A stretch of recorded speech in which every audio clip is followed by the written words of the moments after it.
Allah menciptakan Sukron Makmun tidak untuk semau gue. Allah ciptakan Sukron Makmun tidak untuk sakaripi dewe.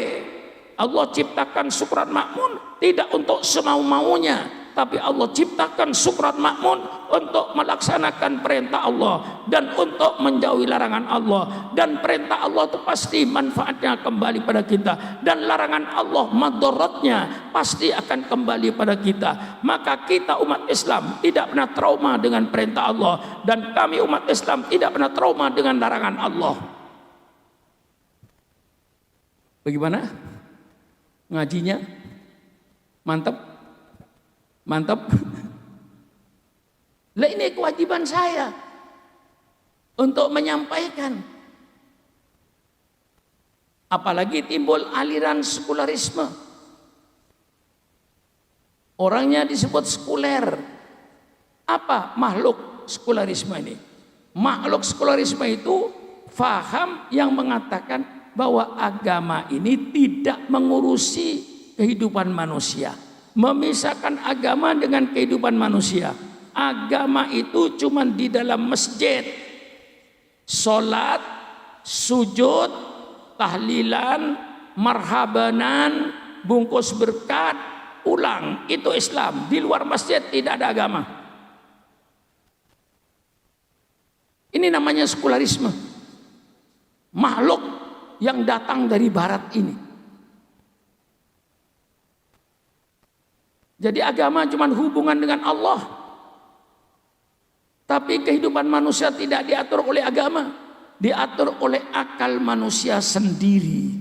Jadi agama cuma di dalam masjid, di luar masjid sudah tidak ada agama. Ini sangat bertentangan dengan Islam. Islam mengatur segala tatanan kehidupan manusia. Kehidupan manusia tidak bisa dipisahkan dengan Islam. Saya sampaikan ini. Islam mengatur segala-galanya, mengatur rumah tangga, sehingga ada peradaban rumah tangga secara Islam, peradaban Islam dalam rumah tangga. Subhanallah. Kalau seandainya peradaban Islam dalam rumah tangga dilaksanakan oleh seluruh bangsa Indonesia ini, insya Allah negara beres. Mari kita pelajari bagaimana peradaban Islam dalam rumah tangga. Kalau seorang cewek, seorang cowok melihat seorang cewek yang cantik, persilakan. Itu Allah ciptakan. Zuyyina linnas hubbus syahwat minan nisa. Telah dijadikan perhiasan kepada manusia ini. Zuyyina linnas hubbus syahwat, senang nafsunya dengan perempuan. Perempuan senang dengan laki-laki pasti. Laki-laki senang dengan perempuan pasti. Allah mengatur. Allah tidak melarang laki-laki bergaul dengan perempuan sebebas-bebasnya, tapi Islam mengatur bagaimana supaya bergaul sebebas-bebasnya itu halal, gitu loh. Bukan melarang. Islam tidak melarang laki-laki bergaul dengan perempuan sebebas-bebasnya, tidak melarang, malah menyuruh. Fankihu ma tobalakum minan nisa wa ya, fankihu ma tobalakum minan nisa matla wa talaq berubah. Menyuruh Allah. Ini semua yang ada depan saya kiai-kiai ini akibat pergaulan bebas. Kalau ayah kiai dulu dengan bunyai tidak bergaul bebas di atas ranjangnya, tidak ada kiai semua ini. Betul? Sukron Makmun hasil pergaulan bebas. Ya, ayah saya dan ibu saya bergaul bebas. Mana Islam melarang? Perintah bergaul bebas. Tapi yang diridhoi oleh Allah yang halal, bukan pergaulan bebas yang seperti binatang. Pergaulan bebas tanpa akad nikah, itulah binatang. Maka terjadilah kalau dipikir bu, matanya melotot dipanggil nggak nyaut. Bu, Maaf Bu ya, maaf Bu ya, di tempat saya Bu, kalau matanya melotot, dipanggil nggak nyaut, itu namanya ikan asin Bu. Tahu ikan asin nggak? Matanya, Ibu matanya dipanggil.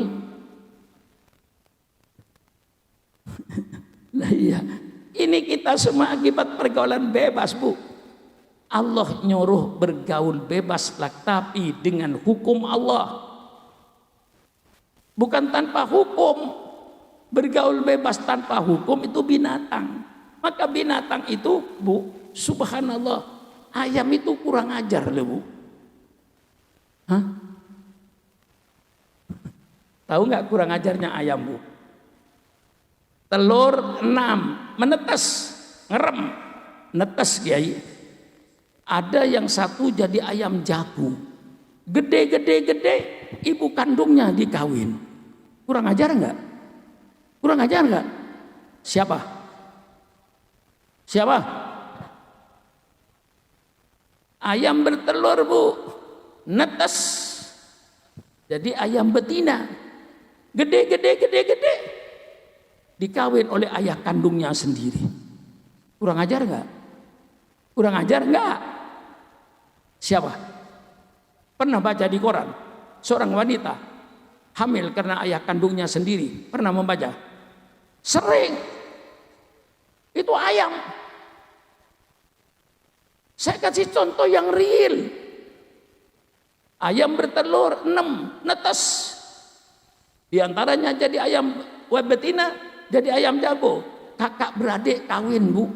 Kurang ajar nggak? Kurang ajar nggak? Mau dijadikan ayam? Hah? Maka saya katakan, liberalisme di Indonesia yang tidak dibatasi dengan akhlak, liberalisme di Indonesia yang tidak dibatasi dengan moral, liberalisme di Indonesia yang tidak dibatasi dengan agama, itu berarti di Indonesia sedang terjadi proses pembinatangan bangsa Indonesia. Sedang terjadi pengayaman bangsa Indonesia, sedang terjadi pengkambingan bangsa Indonesia, sedang terjadi pengkebuan bangsa Indonesia. Maka kita ulama harus jeli. Ya. Ulama ini kan penggembala bagi. Ya.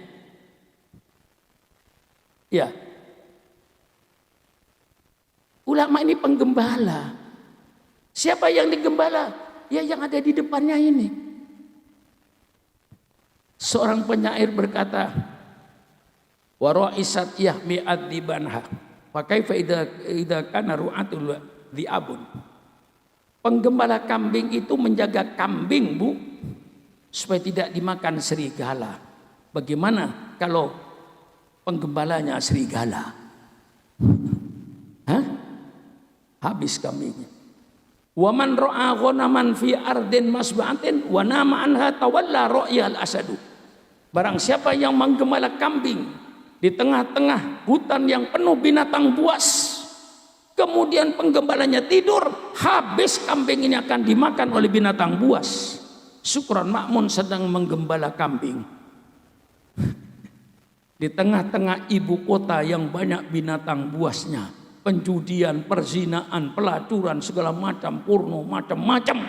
Itu binatang buas yang akan menerkam gembalaan Sukron Makmun. Kalau Sukron Makmun tidur, habis kambing saya dimakan oleh singa-singa, harimau-harimau yang ganas itu. Maka ulama tidak boleh tidur. Waman ro'a ghanaman fi ard, ini kata-kata ibarat. Waman ro'a ghanaman fi ardin masba'atin. Barang siapa yang menggembala kambing di tanah yang penuh binatang buas, kemudian penggembalanya tidur, habis kambingnya akan dimakan oleh binatang buas, maka kiai-kiai semua penggembala-penggembala ini jangan tidur, jaga gembalaannya ini dengan aliran-aliran sesat, jaga gembalaannya ini. Kebebasan yang diberikan oleh Islam yang ada bingkainya, Sukron Makmun, persilakan kau berbuat sebebas-bebasnya, selama tidak melanggar Al-Quran dan sunnah nabimu. Alangkah indahnya kebebasan ini. Bukan kebebasan mutlak. Kebebasan mutlak tanpa batas untuk binatang dan untuk orang gila. Ingin bebas? Gila. Hah? Mau telanjang? Hah? Gampang, gila. Kalau sudah gila, telanjang tidak akan disalahkan orang, ya Kiai. Pernah Kiai melihat orang gila telanjang? Saya pernah melihat telanjang bulat. Saya bilang sama supir saya, lihat itu orang bebas. Mana Pak? Itu di jalanan itu orang gila, bebas dia. Mau nyolong bebas, gila. Mau apapun kalau gila bebas. Jadi kalau kau ingin bebas sebebas-bebasnya, gila. Ya, saya suatu ketika Kiai pernah masuk ke rumah sakit gila. Bukan saya gila, enggak ya. Saya ingin tahu. Kalau santri kumpul di pesantren saya tahu, Bu. Asrama polisi saya tahu, Bu. Asrama tentara saya tahu, Bu. Mahasiswa saya tahu. Orang waras berkumpul saya tahu. Satu ketika saya terpikir, gimana ya kalau orang gila kumpul, apa yang dikerjakan? Masuk saya di rumah sakit Sumber Waras. Sebelum masuk Kota Malang, masuk Lawang, ke kiri kalau dari Surabaya. Itu rumah sakit gila terbesar di Jawa Timur. Masuk saya kayak. Gimana ya kalau orang semuanya gila kumpul? Betul, banyak saya ambil pelajaran Kiai. Ada orang gila, kencing, kecipratan ke kawannya itu, kencing. Kawannya nggak marah, malah sambil nyengir tertawa melihat yang kencing. Ya. Nah, kalau waras kira-kira gimana? Hah? Marah. Nyapu, orang gila nyapu bersih. Ada orang gila juga makan kacang, kulitnya dilempar di keramik yang sudah disapu itu. Anehnya nggak marah yang nyapu itu, hanya noleh, nyapu lagi. Kalau waras marah. Masuk selnya, ada orang gila, teriak-teriak sambil joget. Yang lainnya tidur, terbangun ini. Ikut joget, enggak marah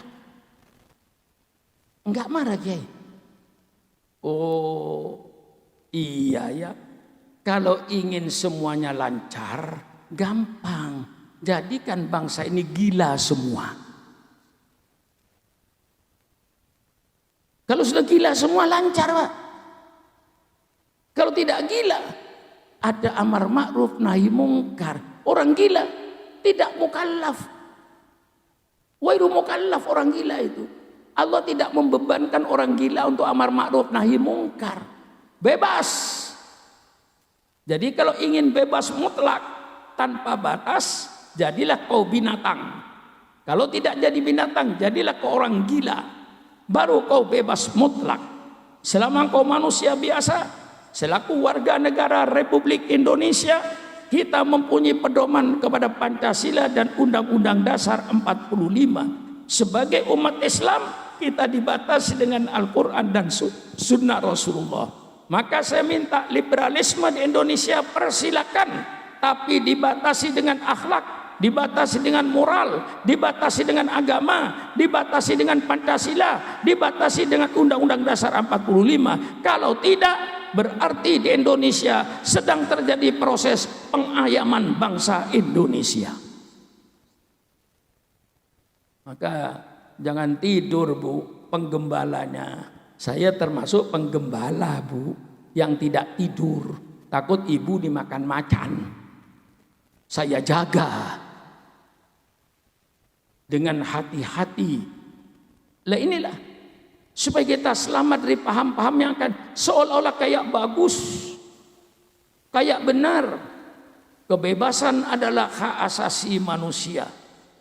Kalau tujuannya kebebasan dibatasi dengan akhlak dan moral, tidak ada masalah. Kalau maksudnya liberalisme, kebebasan adalah asli manusia, maksudnya untuk membebaskan manusia dari asuhan agama, sebagaimana dikatakan oleh seorang tokoh liberal di Amerika Serikat yang bernama Humphrey Cox. Humphrey Cox dalam bukunya menyatakan bahwa liberalisme dan HAM tujuannya untuk membebaskan manusia dari asuhan agama sehingga mereka bebas mutlak seperti binatang. Nah, Islam diturunkan untuk menurunkan satu peradaban Islam dalam rumah tangga indah. Seorang cewek, seorang cowok melihat cewek cantik, persilahkan. Kau cinta, persilahkan, tapi ada syaratnya. Cewek yang cantik itu ada yang punya. Siapa yang punya? Kedua orang tuanya. Nah, cewek-cewek kalau kau nanti ada cowok yang tersenyum, ya, jangan kau cepat-cepat tersenyum. Katakan sama cowoknya itu, kalau kau benar-benar mencintai saya ada yang punya. Persilakan kau datang ke ayah saya dan ibu saya. Melamar. Subhanallah, indahnya Islam itu. Begitu melamar kuf'un, sudah sama-sama setuju, laksanakan akad nikah. Akad nikah, Masya Allah, ada pengantin laki, ada pengantin perempuan. Ada yang kawin, ada yang mengawinkan. Tidak ada kawin sendiri. Kawin sendiri itu pelacur. Dikawinkan oleh kedua orang tuanya. Pakai saksi. Saksi resmi dua, yang tidak resmi semua yang hadir jadi saksi. Subhanallah. Dengan perlambangan mahar sebagai tanda pertanggungan jawab. Subhanallah, indah. Setelah akad nikah, qabiltu nikaha wa taswijaha bil mahril madkur. Persilakan bergaulah kau sebebas-bebasnya. Tidak ada larangan. Agama Islam tidak melarang laki-laki bergaul dengan perempuan sebebas-bebasnya, tapi agama Islam mengatur agar manusia bergaul laki-laki dengan sebebas-bebasnya sebagaimana makhluk manusia yang dimuliakan oleh Allah, tidak seperti binatang. Nah, setelah akad nikah selesai, ada peradaban Islam dalam rumah tangga yang begitu indah. Ini saya tampakkan, wajib saya perlihatkan. Soal mereka mau beli, persilakan. Tidak mau beli, persilakan. La ikraha fiddin, tidak ada paksaan dalam agama. Saya cuman menawarkan ini Islam indah. Lalu rumah tangga diatur oleh Islam. Pergaulan laki-laki dengan perempuan diatur oleh Islam. Wa ashiruhunna bil ma'ruf. Pergaulan istrimu itu dengan baik, dengan sopan. Jangan menggunakan kata-kata kasar terhadap istrinya. Berkata dengan perkataan yang lembut. Itu seorang suami. Hiyarukum fi nisaikum, kata Rasulullah. Laki-laki yang baik terhadap istrinya. Masya Allah. Alangkah indahnya kalau laki-laki mempergauli istrinya sebagaimana dikatakan dalam Al-Quran, wa ashiruhunna bil ma'ruf. Kemudian seorang wanita, ad-dunya mata'un wa khairu mata'iha al-mar'atus salihah. Dunia ini perhiasan. Sebagus-bagus perhiasan bukan Mercedes, bukan BMW, bukan Toyota. Sebagus-bagus perhiasan al-mar'atus salihah, wanita yang taat kepada Allah dan tunduk kepada suaminya. Subhanallah, alangkah indahnya rumah tangga semacam ini. Suami menghormati istri, istri menghormati suami. Cinta didasari dengan saling harga menghargai. Cinta didasari oleh saling hormat murad. Ini Islam. Otot saya ini untuk memperlihatkan peradaban Islam dalam berumah tangga. Islam mengatur sempurna dalam rumah tangga. Mulai dari WC diatur oleh Islam. Subhanallah. Masuk WC. Allahumma inni a'udzubika minal khubuthi wal khoba'is. Doa kalau minta perlindungan dari segala yang kotor dan yang mengotori. Masuk dengan kaki kiri. Tuntaskan semua najis, baik yang kental maupun yang cair. Jangan ada sisa. Keluar semua najis itu. Setelah keluar semua, yakin dengan dehem 3 kali. Yakin tuntas. Sucikan tempat keluar najis itu. Islam indah. Bagaimana mensucikan barang najis? Kalau najis itu berwarna, hilangkan warnanya. Kalau najis itu berbau, hilangkan baunya. Kalau najis itu ada rasanya, hilangkan rasanya. Seperti alkohol atau daging babi. Jelas itu Islam. Indah. Apakah ada peraturan membersihkan najis yang lebih indah daripada Islam? Saya tawarkan kepada bangsa ini. Mau ngambil? Alhamdulillah. Tidak ngambil? Wa ma alaina illal balagh mubin innal huda hudallah. Tidak ada paksaan. Ulama cuma menyampaikan inilah peradaban Islam. Dapur. Ada peradaban Islam di dapur. Bu, tidur. Hah? Saya pidato setengah mati, ibu tidur setengah mati. Bu, pernahkah ibu ketika mencuci beras bertanya kepada berasnya, wahai beras, dari mana datangmu? Hah? Pernah bertanya? Berarti belum berperadaban Islam. Adabnya belum Islam. Tanya berasnya, dari mana datangnya beras itu? Datang dari hasil ngerampok? Datang dari korupsi? Datang dari sogok menyogok? Datang dari riba? Datang dari ngurangin timbangan? Datang dari penipuan? Haram. La ta'kulu amwalakum bainakum bil batil. Jangan kau makan harta di antara kamu dengan cara yang batil. Jangan ada rezeki yang lewat tenggorokanmu, rezeki yang haram. Inilah peradaban Islam. Kalau seandainya ini dipakai oleh seluruh rakyat Indonesia di negara kesatuan Republik Indonesia, baru negara beres. Selama bangsa Indonesia tidak memikirkan halal dan haram, yang penting perutnya kenyang. Halal haram tidak peduli, hasil ngerampok tidak peduli, ngerampok duit rakyat tidak peduli, korupsi tidak peduli, sogok menyogok tidak peduli, suap menyuap tidak peduli. Selama bangsa Indonesia tidak memikirkan rezeki yang halal, Indonesia tidak akan beres. Betul? Kalau peradaban Islam di dapur ini dipegang oleh rakyat Indonesia, baru beres. Seluruh rakyat Indonesia, beragama apapun saja, tidak mau makan barang yang batil. Islam menjelaskan yang batil itu apa. Wala ta'kulu amwalakum bainakum bil batil. Jangan kau makan harta dengan yang batil. Wa tudlu biha ilal hukam litakulu fariqam min amwalin nas. Inilah nama sogok menyogok. Kau sogok hakim-hakim itu agar kau bisa makan harta orang lain dengan cara yang batil. Kau sogok hakim-hakim itu. Jadi suap menyuap itu batil, haram. Ngerampok duit rakyat, korupsi haram. Nipu orang haram.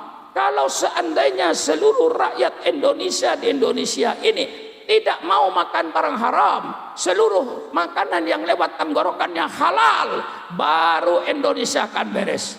Selama mereka tidak memperhitungkan halal dan haram, yang penting perut saya kenyang. Dari mana rezeki tidak peduli, halal haram tidak peduli, hak batil tidak peduli. Yang penting perut saya kenyang. Ini istilah hancurnya negara di sini ini.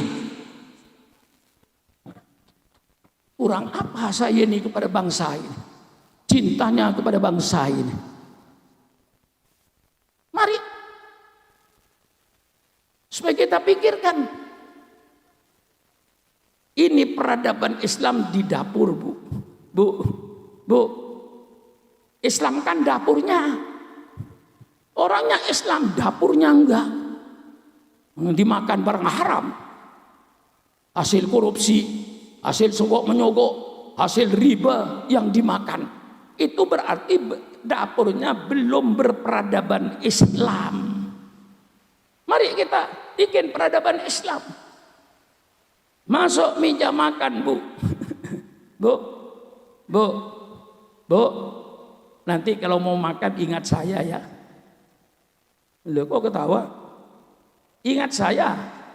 Kalau mau makan gini, Bu. Kalau ibu yang ingat duluan, bilang apa sama suaminya di sini biasanya? Bilang akang apa? Hah? Kakang, apa? Ya sudah kakang itulah ya. Bilang sama suaminya, Kang, apa Bu? Alhamdulillah Kang, masih mau makan. Pernah? Belum Islam. Begitu suaminya melihat makanan ada, alhamdulillah Bu, yang dimakan ada. Nikmat ini. Berapa Bu orang yang mau makan, yang dimakan tidak ada. Pengungsi ketika banjir, bencana alam, perang, mau makan, yang dimakan tidak ada. Mau makan apa? Malam ini ibu keliling di rumah sakit Serang ini, Pandeglang, Serang, Tangerang, keliling rumah sakit. Ribuan manusia tidak mau makan. Ribuan manusia tidak mau makan. Padahal yang dimakan cukup, telur ada, roti ada, pisang ada, kue ada, susu ada. Tidak mau makan. Semuanya pahit. Subhanallah, kasihan. Tidak mau makan. Yang dimakan ada.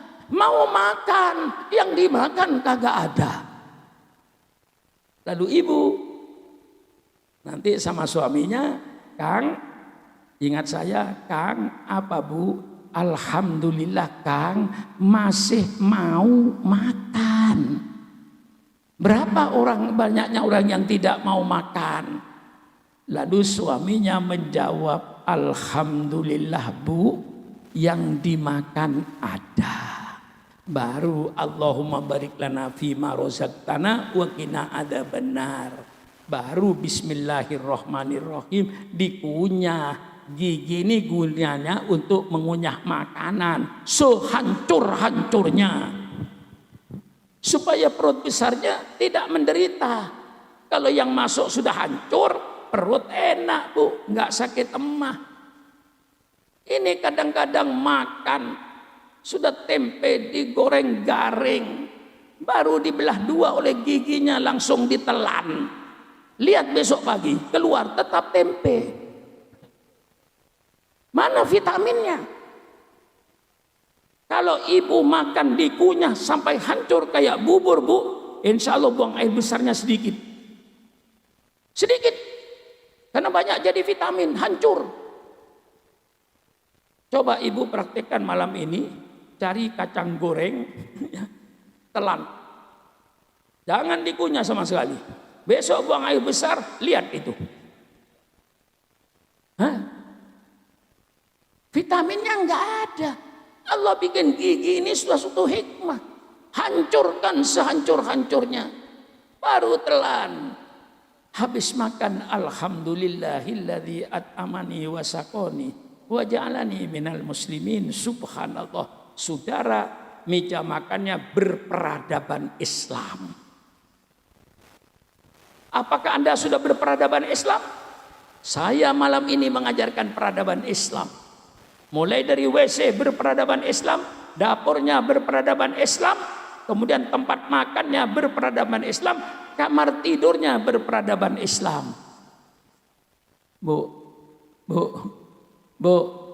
punya kamar tidur enggak? Punya. Berperadaban Islam. laki-laki mau tidur dengan istrinya, sebenarnya ada bismillahnya, cuman tidak keburu karena belum berperadaban Islam. Tidur minimal bismikallahumma ahya wa amut. Syukur masih bisa baca ayat kursi, syukur masih bisa baca surat Al-Ikhlas, Al-Mau'idatain. Minimal bismikallahumma ahya wa amut. Berarti Anda kamar tidurnya berperadaban Islam. Begitu mau tidur dengan istrinya, sebelum naik ya. Sebelum naik bismillahi Allahumma jannibis syaiton anni wa jannibni anhu warzuqni dzurriatan thayyibah. Dengan namamu ya Allah, jauhkanlah setan dari saya dan jauhkan saya dari setan. Ya Allah, berikanlah saya anak dan keturunan yang soleh dan solihah. Baru naik Yai, bebas. Hah? Bu, hei yang muda-muda, yang suaminya masih aktif. Kalau nanti habis pengajian, suaminya mau naik, ingat saya. Hah? Ingat saya. Tegur suaminya itu. Kak, apa Bu? Sudah bismillah belum? Belum Bu. Turun. Suruh turun suaminya kalau belum baca bismillah itu. Nangkring kayak ayam kagak sopan. Ini saya ajarkan malam ini peradaban Islam. Karena saudara semuanya umat Islam. Supaya berperadaban Islam. Islam mengatur segala-galanya. Kamar tidurnya berperadaban Islam. Tempat makannya berperadaban Islam. Dapurnya berperadaban Islam. Kamar mandinya berperadaban Islam. Kamar tamunya berperadaban Islam. Bagaimana kamar tamu yang berperadaban Islam? Mangkana yu'minu billahi wal yaumil akhir fal yukrim toifahu. Barang siapa yang beriman pada Allah dan hari kiamat, hormati tamu, hargai tamu.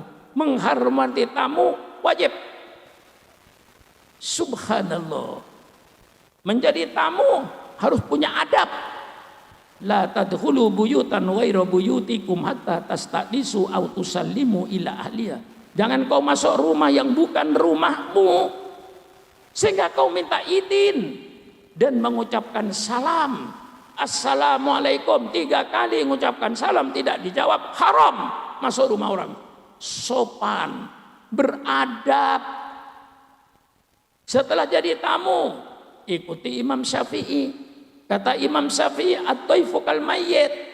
Tamu itu kayak mayit. Artinya tamu itu nurut. Saya kan nurut tadi. Suruh minum nurut, suruh pindah tempat nurut. Pindah tempat kayak supaya bisa agak istirahat, nurut saya. Saya pindah tempat tadi, Pak Kiai sudah baca Quran, nurut saya. Direndeng ke sini nurut, nggak pernah berontak saya tadi. Karena saya berperadaban Islam. Jangan sudah jadi tamu ngatur rumah tangga. Persilakan masuk. Melihat kursi, wah saya belum mau masuk dulu. Mengapa?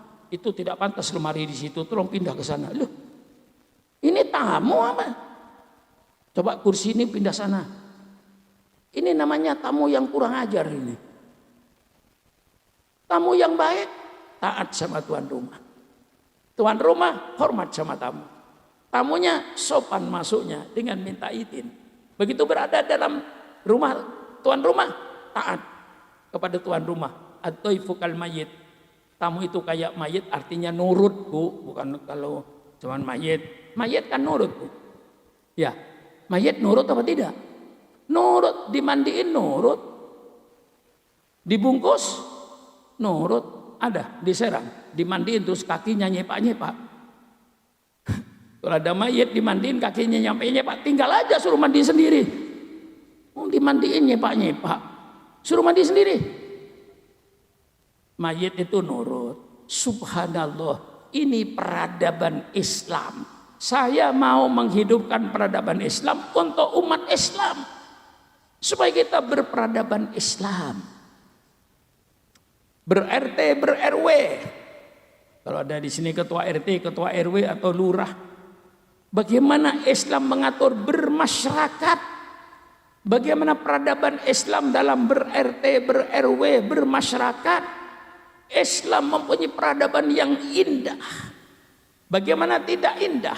Mangkana yu'minu billahi wal yaumil akhir falyukrim jarahu. Barang siapa yang beriman kepada hari kiamat hendaknya memuliakan tetangga. Tetangga dengan tetangga saling hormat menghormati, saling harga menghargai. Indah masyarakat ini. Wala tajassasu, antara RT dengan RT jangan saling mencari kesalahan. Tidak dibenarkan dalam peradaban Islam mencari kesalahan orang itu. Tapi kalau mendapat orang salah, mari kita benarkan. Tapi jangan mencari-cari kesalahan orang. Subhanallah. Apakah tidak indah masyarakat semacam ini? Wa ta'awanu 'alal birri wat taqwa. Saling tolong menolong, gotong royong antara anggota RT, gotong royong di dalam pembersihan kampung, gotong royong dalam membangun desa. Apakah ada yang lebih indah dari peradaban Islam dalam bermasyarakat? Tolong carikan. Iya, saya ini ya karena saya yakin datangnya peradaban Islam itu datangnya dari Allah. Insya Allah pasti benar.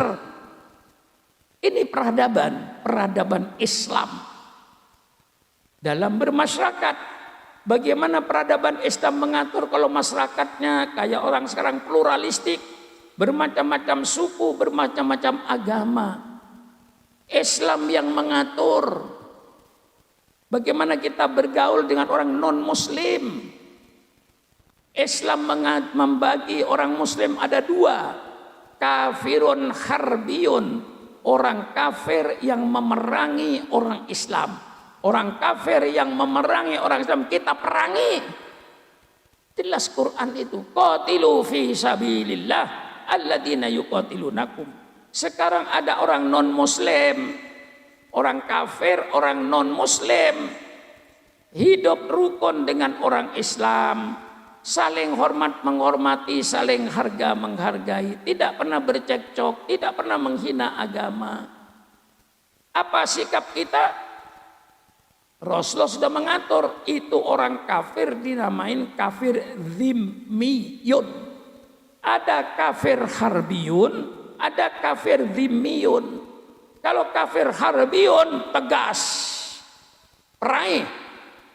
Kalau kafir zimmiyun, orang kafir yang hidup rukun dengan umat Islam, Rasulullah mengeluarkan hadisnya, waman adza zimmiyan faqad adani. Barang siapa yang menyakiti orang-orang non-muslim yang mereka hidup rukun dengan orang Islam, berarti engkau telah menyakiti saya, kata Rasulullah. Subhanallah, alangkah tingginya peradaban ini. Dalam hadis yang lebih kuat Rasulullah menyatakan, waman ada dimiyan fa ana hosmuhu idza kuntu hosmahu hasamtuhu yaumal qiyamah. Barang siapa yang menyakiti orang-orang non-muslim yang mereka hidup rukun dengan orang Islam, berarti sayalah musuhnya. Kalau saya musuhnya, nanti saya musuhi dia pada hari kiamat. Subhanallah, alangkah tingginya peradaban Islam ini antar umat beragama. Malah Allah lebih tegas lagi dalam Al-Quran, la tasubbul ladzina yad'una min dunillah fayasubbullah adwan biwairi ilmin.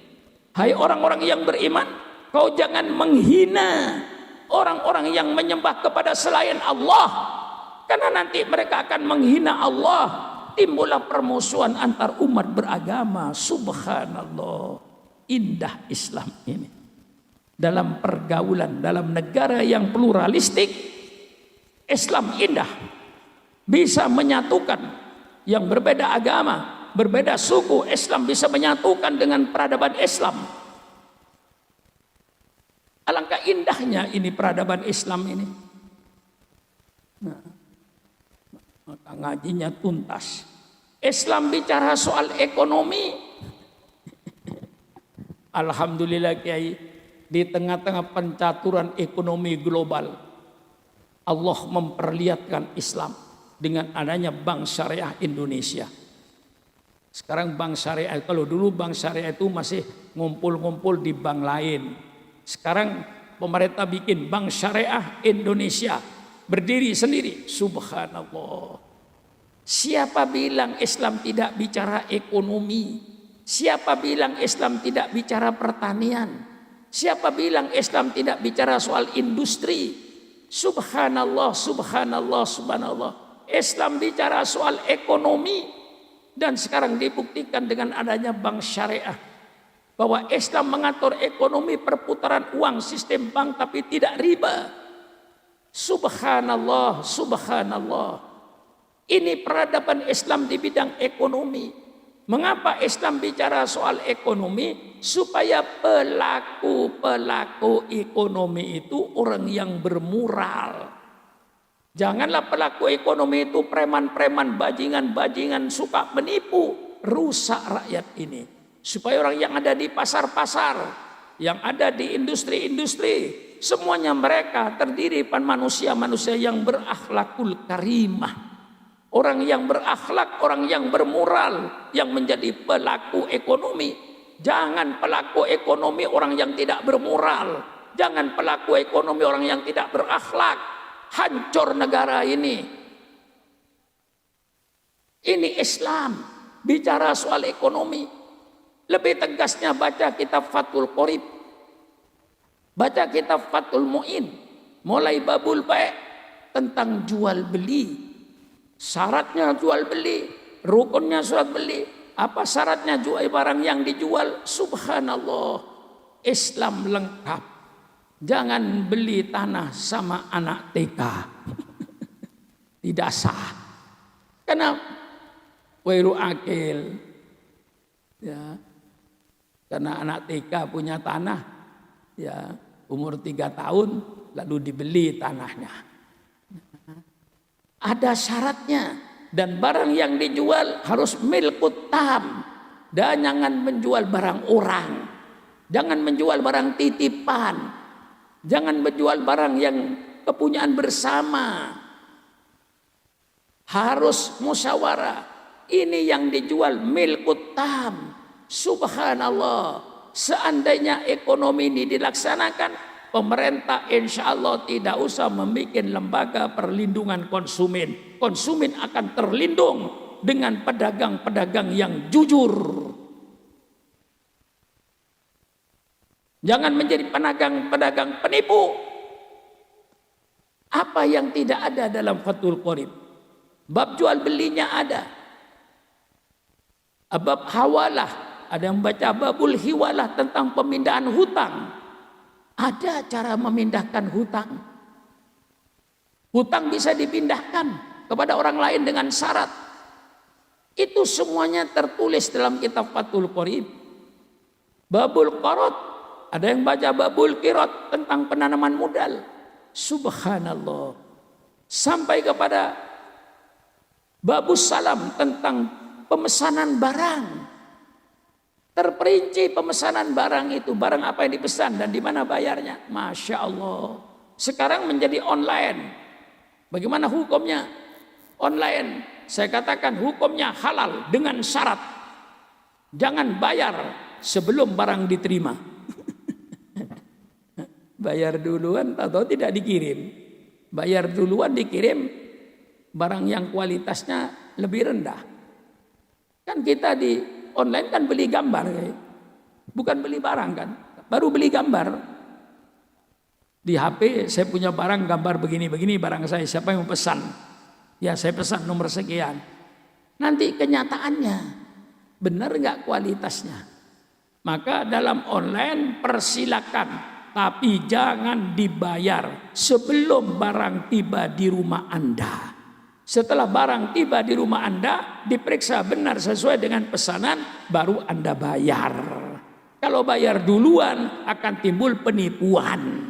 Islam itu teliti dalam soal ekonomi. Ini peradaban Islam di bidang ekonomi. Punya adab.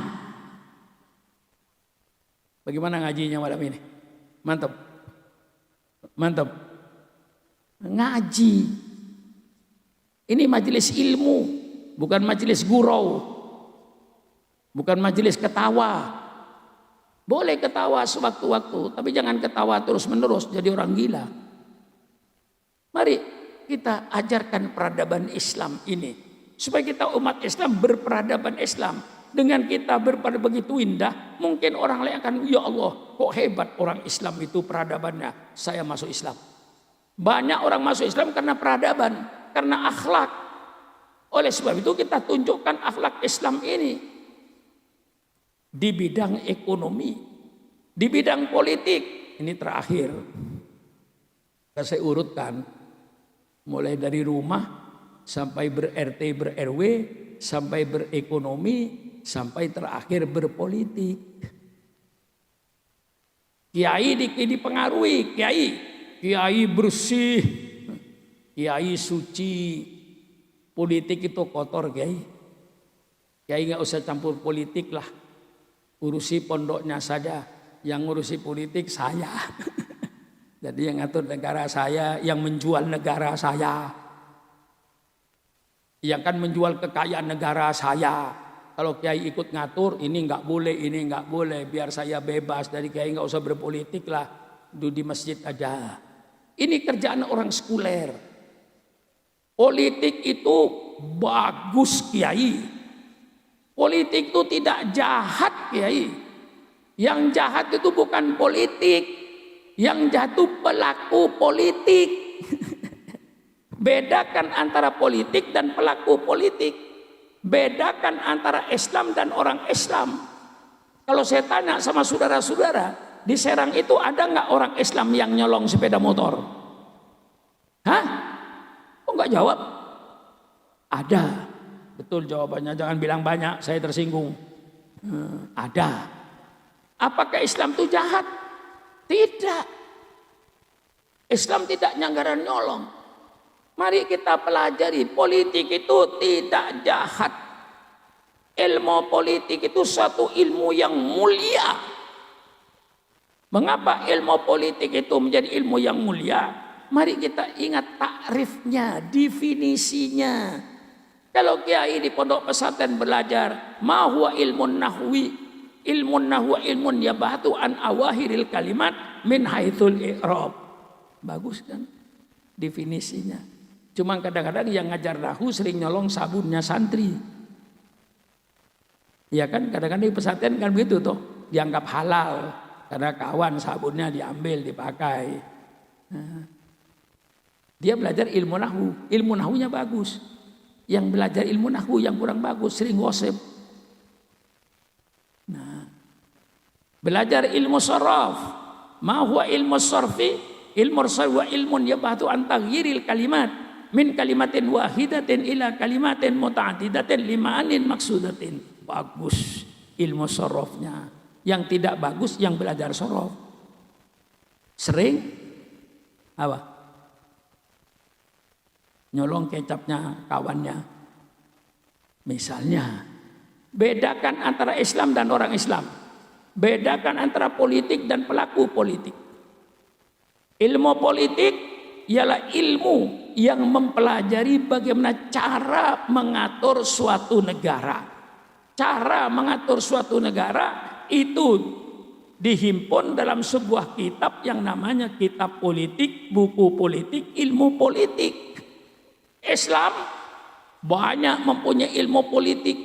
Al-Ahkam As-Sultaniyah lil Imam Mawardi, undang-undang hukum negara Imam Mawardi. Ada Al-Ahkam As-Sultaniyah Imam Abu Ya'la Madhab Hambali. Ada dari Ibnu Taimiyah namanya Fiqhus Siyasah. Ada Profesor Dr. Kordowi yang menyatakan Fiqhud Daulah, fikih bernegara. Subhanallah. Itu semua mempelajari bagaimana cara mengatur suatu negara. Yang jahat itu kiai bukan politik, pelaku politik. Siapa pelaku politik? Pelaku politik mulai dari wali kota, bupati, gubernur, presiden, menteri, anggota DPR, mulai DPR tingkat 1, tingkat 2 sampai DPR pusat, pejabat-pejabat tinggi negara, itu pelaku-pelaku politik. Bedakan dengan politik tadi. Yang jahat siapa? Di antaranya pelaku politik. Berapa banyaknya bupati yang masuk penjara? Pelaku politik. Berapa banyaknya gubernur yang masuk penjara? Pelaku politik. Nah, maka Islam bicara politik ini agar pelaku-pelaku politik, orang-orang yang berakhlak, orang-orang yang bertakwa kepada Allah, jangan sampai pelaku-pelaku politik ini terdiri dari preman-preman dan bajingan-bajingan yang akan menipu rakyat. Ini sebabnya Islam bicara politik. Jadi kesimpulannya Kiai, kata kuncinya istilah sekarang, mengapa Islam bicara soal rumah tangga? Islam bicara soal rumah tangga supaya anggota rumah tangga dari suami, istri, anak, pembantu rumah tangga semuanya berakhlak Al-Quran, berakhlak sunnah Rasulullah. Itu kata kuncinya. Kembali, innama bu'ithu liutammima makarimal akhlak. Mengapa Islam bicara soal bermasyarakat, ber-RT, ber-RW? Supaya anggota masyarakat yang ada di RT RW itu semuanya masyarakat yang berakhlakul karimah, akhlak yang bermoral, orang yang berakhlak, orang yang bertakwa kepada Allah. Jangan sampai anggota masyarakat itu terdiri daripada bajingan-bajingan dan preman-preman yang merusak akhlak. Innama bu'ithu liutammima makarimal akhlak. Mengapa Islam bicara soal ekonomi? Kata kuncinya di samping peraturan babul baik dan lain-lainnya, kata kuncinya supaya pelaku-pelaku ekonomi di pasar-pasar, di pabrik-pabrik, di warung-warung, di toko-toko, semua pelaku ekonomi orang yang berakhlakul karimah, orang yang bermoral, bukan pelaku-pelaku ekonomi yang penipu. Innama bu'ithu liutammima makarimal akhlak. Mengapa Islam bicara soal politik?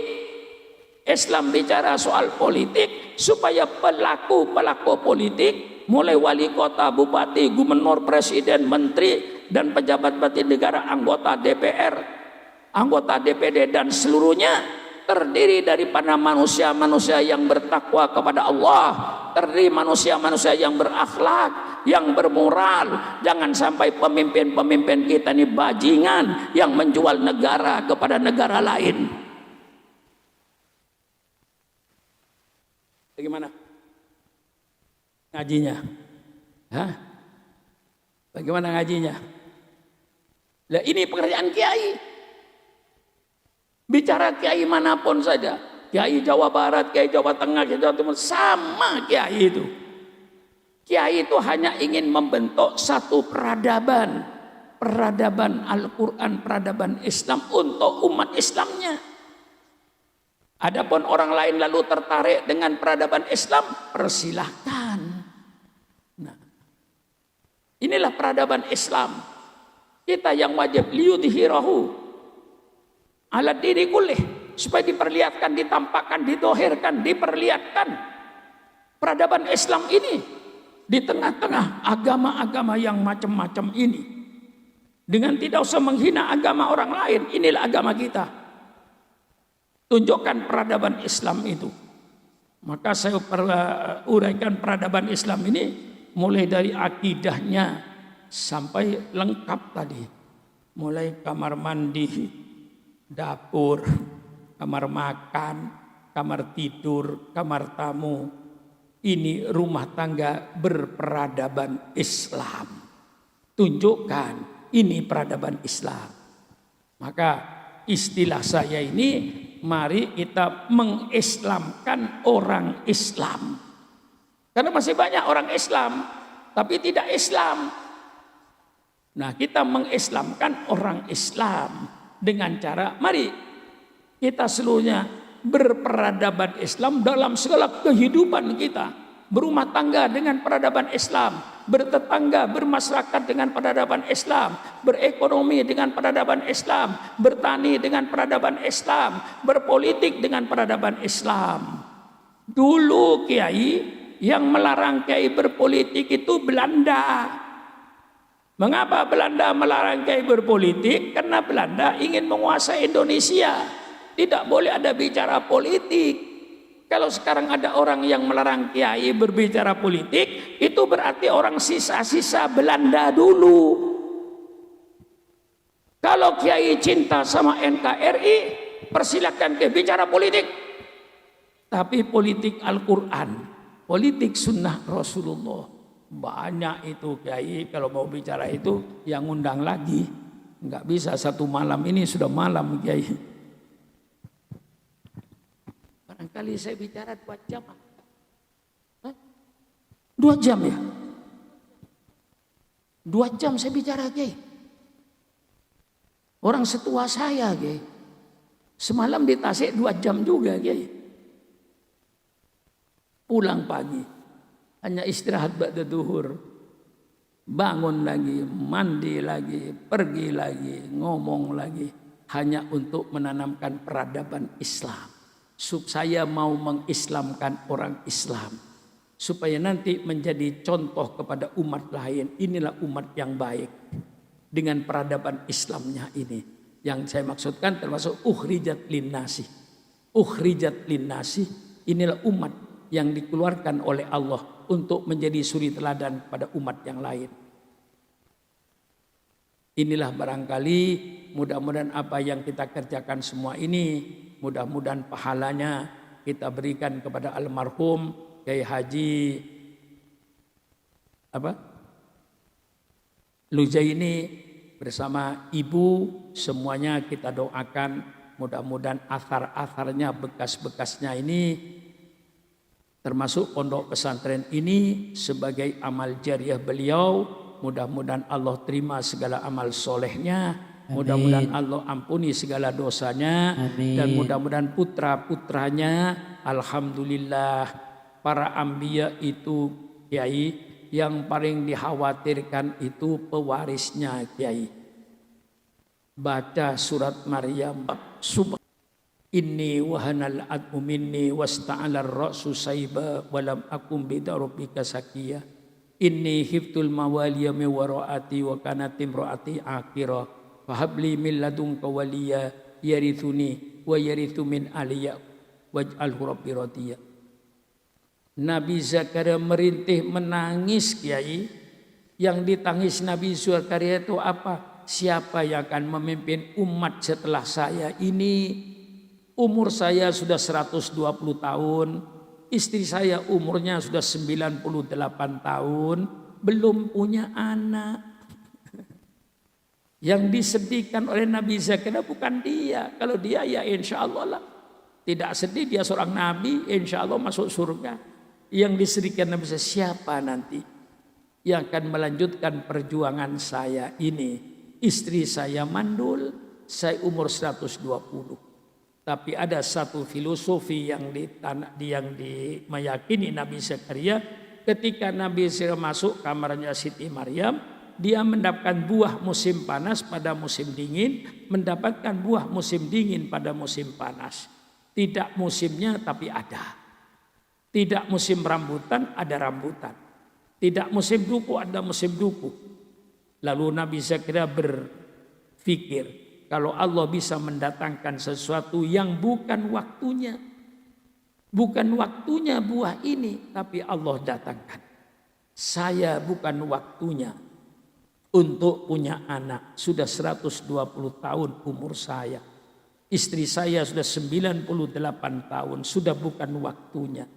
Walam aku bidu'aika rabbi sakiyah. Tapi saya tidak pernah gagal berdoa kepadamu ya Allah.